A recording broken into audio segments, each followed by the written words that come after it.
लेकिन इस वक्त हमारे साथ जुड़ रहे हैं डॉक्टर अजीज खान, आपके पास आऊंगी, पर हमारे साथ इस वक्त जुड़ रहे हैं बीजेपी के उत्तर प्रदेश के अध्यक्ष स्वतंत्र देव जी। नमस्कार।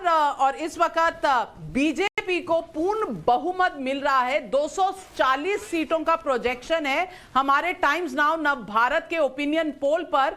तो स्वतंत्र देव जी, आपसे ये पूछना चाहती हूं मैं कि 240 आपके अनुमान से कम है या इस बात की आपको संतुष्टि है, खुशी है कि आप 35 साल पुराना रिकॉर्ड तोड़ने जा रहे हैं और योगी आदित्यनाथ पहले ऐसे मुख्यमंत्री होंगे जो दोबारा चुनकर आने का कम से कम इस वक्त उम्मीद रखते हैं?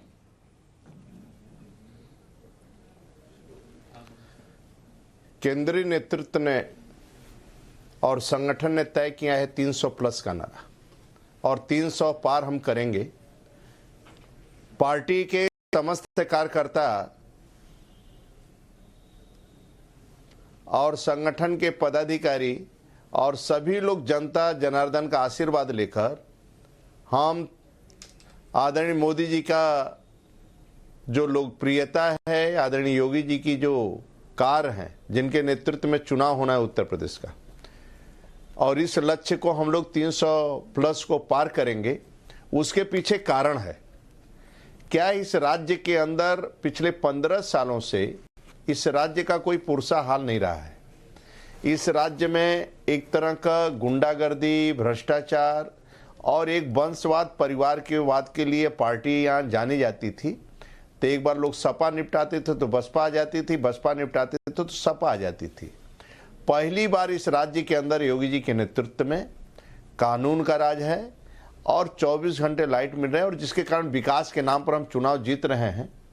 आप तो ये स्वतंत्र देव जी, मैं आपसे पूछना चाहती हूं कि बसपा जाति निपटाते थे तो समाजवादी पार्टी आती थी, समाजवादी निपटाते थे तो बसपा आती थी, अब आप आए हैं तो क्या जाने का नाम नहीं लेंगे?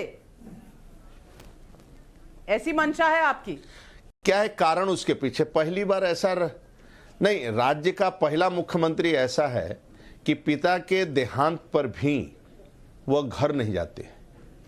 सेकेंड, कोरोना महामारी में भी बीमार होने के बाद भी गरीबों के लिए राशन का किट पहुंचे, भोजन पहुंचे, और आदरणीय नड्डा जी के नेतृत्व पूरा संगठन और नीचे सरकार जिस प्रकार काम किया, और विपक्ष दिखाई नहीं दिया न किसी धरना या आंदोलन प्रदर्शन में, और एक तरह का राज्य के अंदर कानून का राज है, तो शांति है, तो समाज सभी सर, लेकिन एक प्रश्न ये है सर कि सर अभी आप थोड़ा निपटाने की बात कर रहे थे, क्या आपने अगर इतना काम किया है तो अगर वो काम और आपका संगठन भी एक होता तो ये 240 ना होकर शायद 300 हमारे ओपिनियन पोल में आ रहा होता? जिस तरीके से बीच में योगी जी को ही निपटाने की कोशिश हुई संगठन के अंदर, और संगठन में जो अंदर अंदर चल रहा था, उसकी वजह से आप शायद 240 पर हैं इतना काम करने के बाद भी।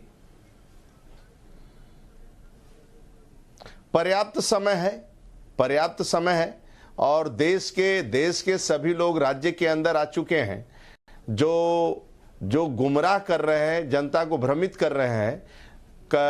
बंगाल से लेकर सभी राज्यों के लोग अनर्गल प्रलाप करते हैं, आरोप लगाते हैं। इस कारण और आने वाला समय, अभी हमारे पास पर्याप्त समय है, पर समस्या थी सर अंदर दिया हूं, सर अंदर वाली समस्या थी, वो कितनी निपटी है सर? 300 प्लस हम लेंगे। अंदर कोई समस्या नहीं है। भारतीय जनता पार्टी के कार्यकर्ताओं का मात्र एक लक्ष्य है, गरीबों की सेवा करना और गरीबों को संपूर्ण खुशहाल रखना। यानी स्वतंत्र देव सिंह जी, जो गरीब का है, स्वतंत्र देव सिंह जी, जो हमारे ओपिनियन पोल में एक बड़ा आंकड़ा आया है, वो ये कि बीजेपी जो शहरी इलाके की पार्टी होती थी, उसका कहीं ना कहीं रुबाब शहरों से घट रहा है। हाँ, ग्रामीण इलाकों में आपका बढ़ रहा है, लेकिन मिडिल क्लास की पार्टी थी, वो शायद कहीं ना कहीं जो आपके साथ एक आकर्षण बना हुआ था मिडिल क्लास का, वो घटता हुआ शहरी इलाकों में नजर आ रहा है। क्या ये एक चिंता का विषय रहेगा बीजेपी के लिए? नहीं, देखिए, पार्टी का ग्राफ हमेशा बढ़ा है। 2014 का चुनाव, 2017 का चुनाव, 2019 का चुनाव और 2022 में भी, चाहे शहर हो, गांव, गरीब किसान हो, चाहे झुग्गी झोपड़ी का इंसान हो, आदिवासी, बनवासी, गिरवासी, मुसहर, थारू, बनटांगिया, क्योंकि इन लोगों के बीच में विकास पहुंचा है और शहरों में भी विकास पहुंचा है, सड़कों का जाल फैला है और भ्रष्टाचार का ब्रेक लगा है। कानून का राज होने के कारण शहर सुरक्षित रहे, कोई गुंडा किसी व्यापारी से वसूली नहीं कर पाया, इसलिए शहर भी गांव भी। और 24 घंटा बिजली, पहले 3 जिलों में बीआईपी जिले थे जहां बिजली आती थी, आज 24 घंटा बिजली शहरों को मिल रहा है। पहले ताऊ लोग खाट पर बैठ के जाते थे, पंखा हिलाए करते थे, आज 24 घंटा गांव में भी शहर में भी लोगों को बिजली उपलब्ध है। कानून का राज है, शांति है, जिसके कारण सर्वव्यापी और सर्वस्पर्शी कार्य मेरा हुआ है और समाज के सब वर्ग और सभी जातियों के लोग ये विकास के नाम पर वोट करेंगे। चलिए देखते हैं किसमें कितना है दम। स्वतंत्र देव सिंह जी, हमारे साथ जुड़ने के लिए आपका बहुत बहुत नमस्कार और मैं वापस अपने मेहमानों के साथ